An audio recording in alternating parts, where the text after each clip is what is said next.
Big boss Akun Sabharwal entry కూడా తప్పదా? కేసీఆర్ దుమ్ము లేపు బిగ్ బాస్ అని సబర్వాల్కు ఫోన్ చేశాడట. మరి 19 నుంచి సిట్ విచారణకు ముమైత్ ఖాన్ హాజరవుతుందా? నోటీస్ రాలేదంటే ఓకే, ఏ ప్రాబ్లము లేదు. కానీ ఉంటే బిగ్ బాస్ ఇంటి నుంచి రాక తప్పదా? ఒకవేళ ఆమె రాలేదనుకో, సబర్వాల్ నేరుగా వెళ్ళి ఆ బిగ్ బాస్ ఇంట్లో జోరబడే స్థితి వస్తుందా? లేక ఆమె ఈ కేసులో లేదని నిశ్చయించుకున్నాకే స్టార్ మా టీవీ వాళ్ళు ఆమెను ఆ ఇంట్లోకి పంపించారా? ఏమవుతుందిలే అని లైట్ తీసుకుని ఎంట్రీ పాస్ ఇచ్చారా? ఆ పరిస్థితి వస్తే నేను చూసుకుంటానులే అని ఒక నాగార్జున, ఒక చిరంజీవి, ఒక నిమ్మగడ్డ ప్రసాద్ భరోసా ఇచ్చారా? కేసీఆర్ మేము చెబితే వినడా ఏమని ధీమాగా ఉన్నారా?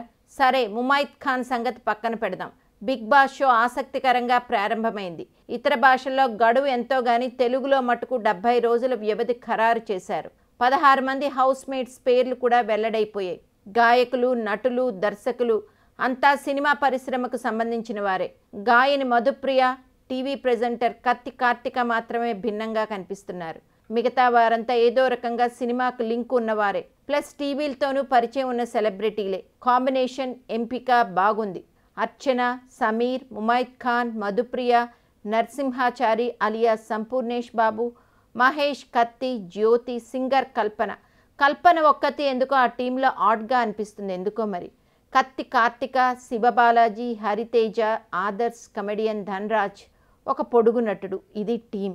జూనియర్ నటనకు వంక పెట్టేవారు ఎవరుంటారు?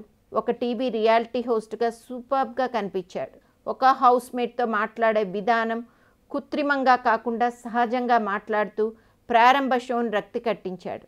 ఇక తర్వాత ఎలా ఉంటుంది అనేది వేచి చూడాల్సిందే. ఎందుకంటే తమిళంలో కమల్ హాసన్ దాన్ని తుస్సుమనిపించాడు అనే టాక్ ఉంది. వివాదాలు సరే, ఈ తెలుగు బిగ్ బాస్లోనూ వివాదాలు రావని లేదు. వివాదాలు లేకపోతే అసలు షోకు టీఆర్పీలు ఎలా మరి? సో అవసరమైతే క్రియేట్ చేస్తారు. 70 రోజుల పాటు ఇదో చిన్న తెర పండుగ కాబోతుంది. ఎందుకంటే ఈ సెలబ్రిటీలు మేకప్లు లేకుండా సహజంగా అందరితో ఒకే చోట ఎలా కలిసి ఉండబోతున్నారు? ఆసక్తికరమే. ఆల్ ద బెస్ట్ ఎన్టీఆర్ అంటున్నారు ఇండస్ట్రీ వర్గం వాళ్ళు.